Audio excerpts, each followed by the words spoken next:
I want to be clear about something before I start. I'm not someone who believes in coincidences. I'm not someone who spooks easily. I spent 6 years working night shifts at a hospital. I've seen people die, I've seen people lose their minds, and I've learned to keep a very steady grip on what's real and what isn't. So when I tell you that my therapist described, in precise detail, things that happened inside my home that I never once mentioned to her, I need you to understand that I didn't immediately jump to conclusions. I sat with it. I turned it over in my head for weeks. I looked for every rational explanation I could find. And when I ran out of rational explanations, I started looking at the recordings. That's what this is about. The recordings. My name isn't important. What matters is that I'm 34 years old. I live alone in a 2-bedroom house in a quiet suburb outside Columbus, Ohio, and for about 8 months last year, I was seeing a therapist named Dr. Ellison. She was recommended by a coworker. Highly rated online. Warm reviews. The kind of professional profile that makes you feel safe before you even walk through the door. I started therapy because I was having trouble sleeping. Nothing dramatic. Just that creeping, low-grade insomnia that builds up over years of night shifts until you can't remember what it feels like to wake up rested. I wasn't in crisis. I wasn't falling apart. I just wanted someone to help me reset. The first session was fine. Normal. She asked me standard intake questions. I told her about the job, the sleep issues, the fact that I lived alone since my last relationship ended 2 years prior. She had a calm, measured way of speaking. She was probably in her mid-40s, white, with dark brown hair cut to her jaw, always wearing these neat blazers in muted colors. Slate blue, charcoal gray. She looked like someone who had her life entirely under control. That was comforting to me. At the time. By the 4th session, I felt like I was making progress. I was sleeping a little better. I was talking through things I hadn't said out loud in years. It felt like what therapy is supposed to feel like. And then one Tuesday afternoon, she said something that stopped the air in my lungs. She said, "You mentioned you sometimes eat dinner standing at your kitchen counter. That makes a lot of sense given everything you've shared. It sounds like sitting down for a meal alone feels too quiet." I nodded along for about 3 seconds before my brain caught up with my ears. I had never told her that. I replayed the session in my head the whole drive home, going back through every single conversation we'd had. I'm meticulous about this stuff. When you're responsible for people's lives, you learn to keep track of what you said. I was certain I had never told her how I eat dinner at my kitchen counter, but I told myself there's a simple explanation, maybe. I forgot. Maybe she was making an educated guess. Therapists are trained to read between the lines, right? The next session, she asked if I'd been spending more time in my bedroom, calling it a refuge from anxiety. The thing is, I'd been sleeping on the couch, but spending my days in my room, just to feel the walls around me. I hadn't told her that. After that session, I started a list on my phone. By the end of the month, it had 11 items. She knew things, specific, quiet things. You only know if you've watched someone, and I hadn't told her any of it. I want to describe my house to you because the layout matters later. It's a modest place, single story, built in the 80s, with that particular kind of beige carpeting that was probably installed sometime in the 90s and never replaced. The front door opens into a living room. To the left is the kitchen. Down a short hallway, there are 2 bedrooms, a bathroom between them. The second bedroom I use as a kind of storage and workspace. My actual bedroom is at the end of the hall. There are 4 windows that face the street or the side yard. 2 in the living room, 1 in the kitchen, 1 in my bedroom. My bedroom window has blinds that I keep shut almost all the time. Almost. The backyard is fenced, 6-foot wooden privacy fence, the kind that the previous owner installed. There's a small concrete patio, some overgrown grass, and a storage shed in the back left corner that I never use. The shed has a padlock on it that I've never opened. The key was on the ring when I bought the house. I've just never had a reason to go in there. I am telling you this because when I finally went looking for how someone could know the things Dr. Ellison knew, the answer had been sitting 30 feet from my back door the entire time. But I'm getting ahead of myself. At this point, I had 2 working theories. 1, she was exceptionally intuitive, and I was pattern matching in a way that made random observations seem meaningful. 2, there was some kind of data leak, My insurance, my file, maybe something I'd filled out at intake that I'd forgotten about. I went back and read every form I'd signed. Nothing on those forms mentioned where I keep my phone charger. Theory 1 started to collapse. Theory 2 wasn't holding up either.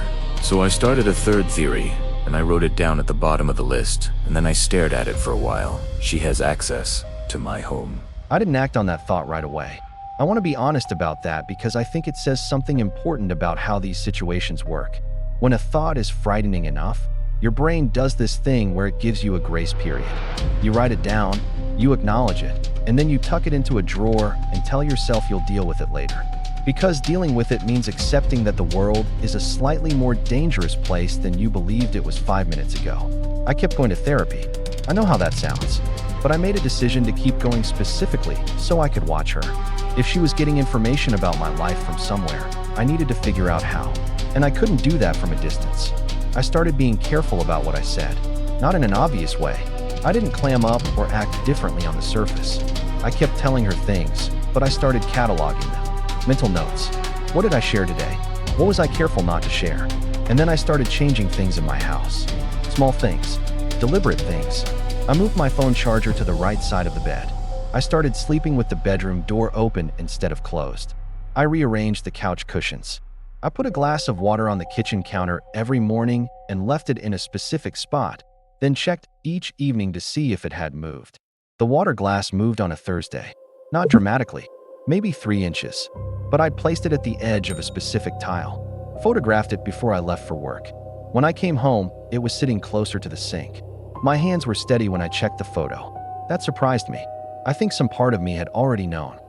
I called in sick. The next Friday, I stayed in my car down the street from my house for 4 hours. I know that sounds extreme. I know it sounds like the behavior of someone coming unraveled.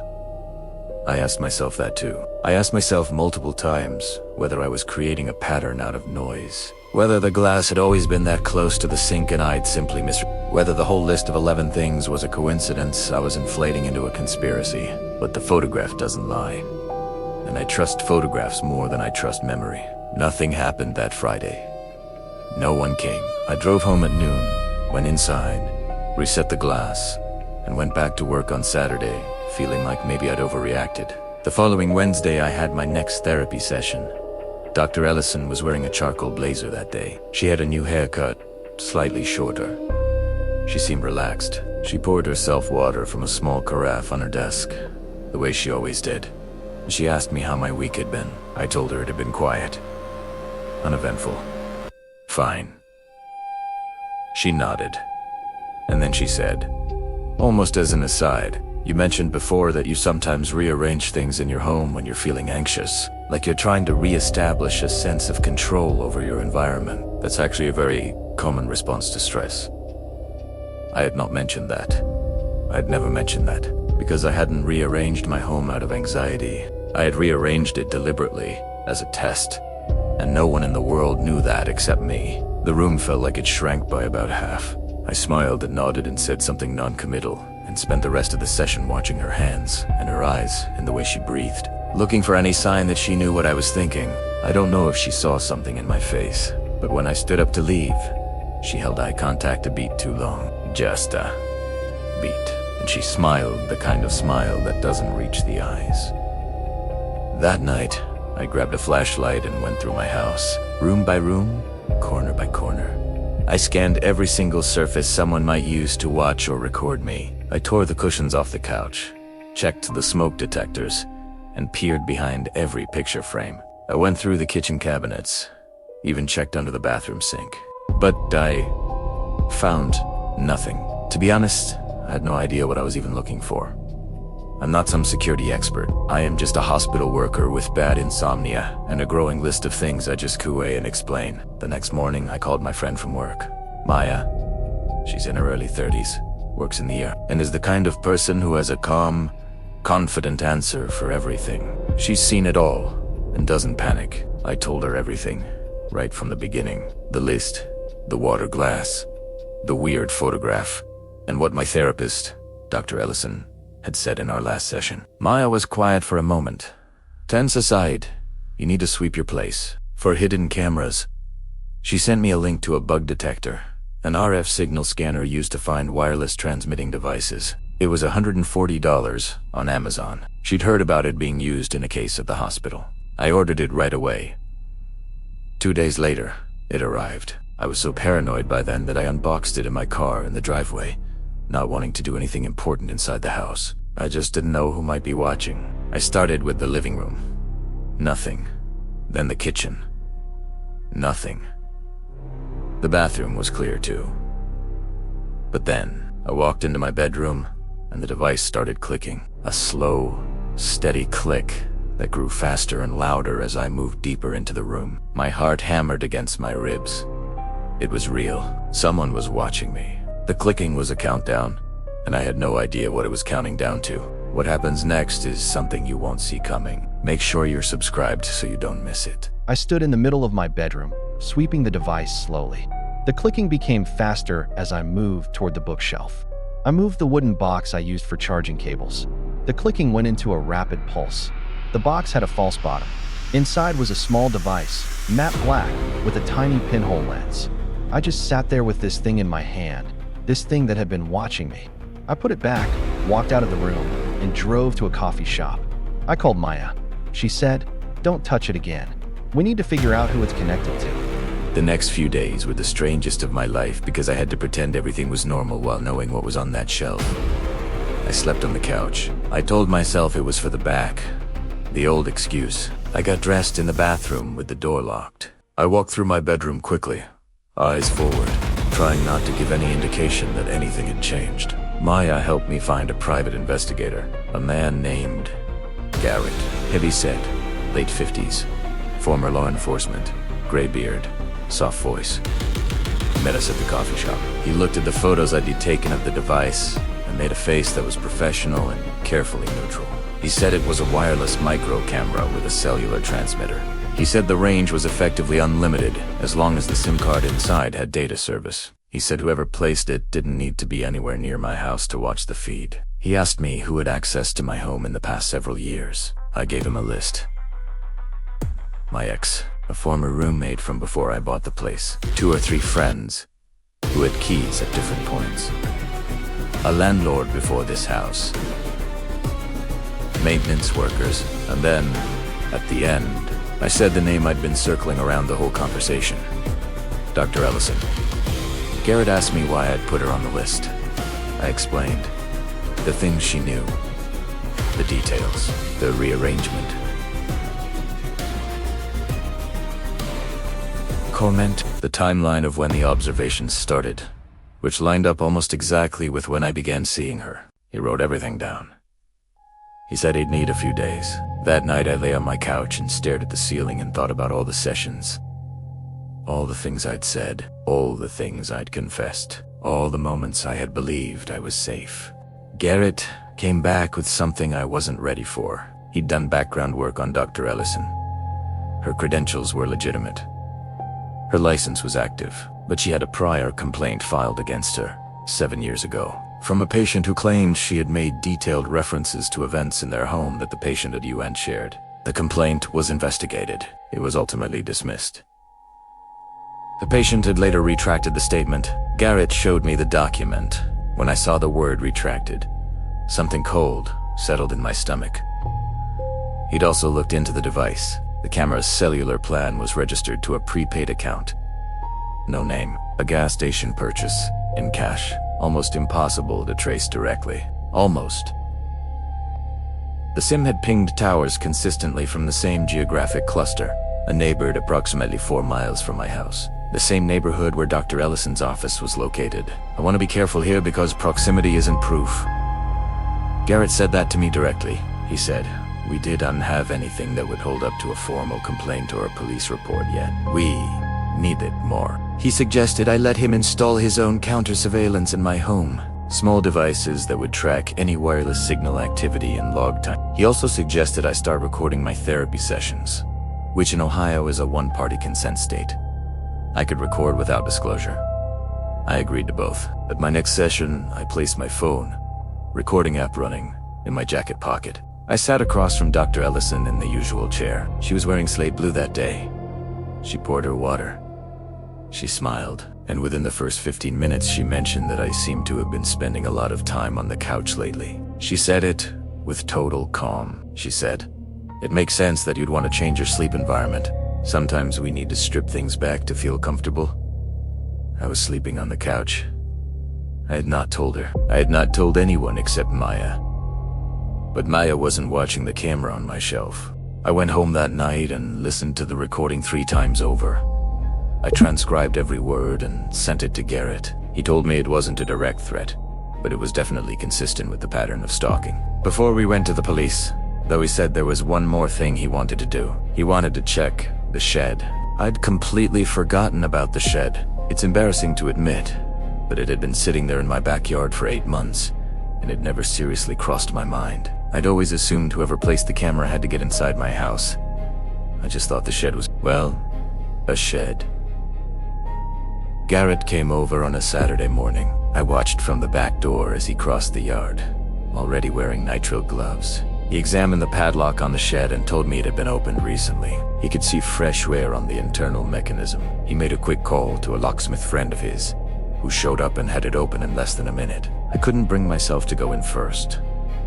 I let Garrett go. He was inside for what felt like an eternity, but it was probably only 2 minutes. I just stood there in the cold morning air, staring at the gray sky, feeling my breathing get shallow. When he came back out, his face had changed. He wasn't panicked, but something had shifted. He just looked at me and said, "You need to see this." And then I'm calling the police. The shed was tiny, maybe 6 by 8 feet. Right in the center was a folding chair, facing the back wall. And on that wall were photographs of me, printed on regular paper, taped up in 2 neat rows, photos of me inside my own house. Moving through the kitchen, sitting on my couch. Some were taken from the yard, through the windows. Others were clearly screenshots, captured from a video feed, and then I saw it. Taped along the bottom of the wall was a strip of white paper with neat, handwritten words. "You're making progress. Keep going. This whole experience has been a nightmare, and sharing it with you all is part of how I'm processing it. If you've ever felt like your privacy has been invaded, you know how violating it feels. Thanks for listening to my story. I'll keep you updated. Please subscribe for more, and stay safe out there." The police came. I made a report. I turned over the recording, the photographs Garrett had taken of the shed, the device from the wooden box, which they collected as evidence. I gave them the list. I gave them Dr. Ellison's name. I want to tell you that things moved quickly after that they arrested her that afternoon, and it was over. But that's not how it went. The detective I spoke to, a woman named Torres, early 40s, Latina, reading glasses on a beaded chain, told me that the shed content was significant, but establishing who was responsible required investigation. The camera device was being processed. The prepaid SIM was being traced. She said I should not contact Dr. Ellison directly and that I should consider whether I wanted to continue sessions. I canceled my appointment. I sent a generic email saying I needed to take a break. I received a reply within 11 minutes that said, "Of course. Take all the time you need. I'm here when you're ready." 11 minutes. On a Sunday evening. I didn't sleep that night. I stayed at Maya's apartment. She put a blanket over the guest room window and made tea, and didn't ask me to talk about it. I stared at the ceiling of her guest room and I thought about how many nights I'd spent in my own bedroom while that camera hummed in the dark. How many hours it had fed my private life to a screen somewhere. How long whoever was watching had been learning the rhythms of my body and my habits and my face. I thought about the chair in the shed. The single folding chair positioned to face the wall of photographs. Someone had sat in that chair, looked at those pictures, and felt something. That was the part that kept me up. 3 weeks after I filed the report, Detective Torres called me. The SIM card trace. A dead end. The prepaid number was deactivated. The account was anonymous, paid for with cash, no fingerprints. Whoever did this was careful, but they had spoken to Dr. Ellison. Torres told me she was cooperative. calm answered every question, without a hint of hesitation. She even expressed what Torres called genuine concern for my well-being. She told the detective I was a patient who had shown signs of paranoid ideation right from our early sessions, and that she had documented it all. She even provided her session notes. I asked what they said. Torres said, and then she read me a line. It said I'd expressed fear of being watched, that I struggled to trust my own perception, and that I had a history of anxiety-driven I replayed those words in my head. Paranoid ideation. Hypervigilancia. Struggled to trust my own perception. She had been building a file on me from the very first session. A documented, clinical portrait of an unreliable narrator. I asked Torres what happened next. She said, without direct evidence, linking the camera or the shed to Dr. Ellison, the investigation faced significant challenges. She reminded me. The shed was on my property, that it could have been set up by anyone who'd ever had access to my yard, that they were even looking at former occupants of the house. I said, but she knew things about the inside of my house. Torres said, yes, and we're taking that seriously. But her voice, she didn't sound like she was taking it seriously at all. Stick around to find out what happens next. I want to tell you about the moment I started doubting myself. It happened about a month after all of this. I was at Maya's, still not sleeping at my own place, going through the recordings I'd made of my sessions on my phone. I was listening for the line about the couch. I found it. I listened again, and then I listened again. Dr. Ellison had said, "It makes sense that you'd want to change your sleep environment. Sometimes we need to strip things back." She hadn't said couch. She hadn't said the word couch. I went back through my notes. The note I'd made that night said, she mentioned the couch. She knew I was sleeping on the couch, but the recording didn't say that. I sat very still. I made myself listen a fourth time. She hadn't said couch. I thought about the other items on my list. The kitchen counter comment, the phone charger. I had written those down from memory immediately after the sessions. I had no recordings of the earlier ones. I had my notes and my memory and my certainty. And my memory had just been wrong about the couch. I felt something shift inside me, and I can't fully describe it. It was the feeling of ground becoming uncertain beneath your feet, of reaching for a wall that's moved 6 inches to the left. I had been so sure. I had built everything on the sureness. But the camera was real. The shed was real. The photographs were real. Those things didn't come from my memory. Those things existed. I kept telling myself that. The camera was real, but I started to wonder, very quietly, in the back of my mind, whether the camera had anything to do with her at all. The investigation hit a dead end. Detective Torres called one last time to say they couldn't find a direct link to Dr. Ellison. The case was still open though. She gave me a case number, just in case. I finally went back home in February. I hired a security company to sweep the place. They found nothing. I got new locks, a video doorbell, motion sensors. Theo works. I threw out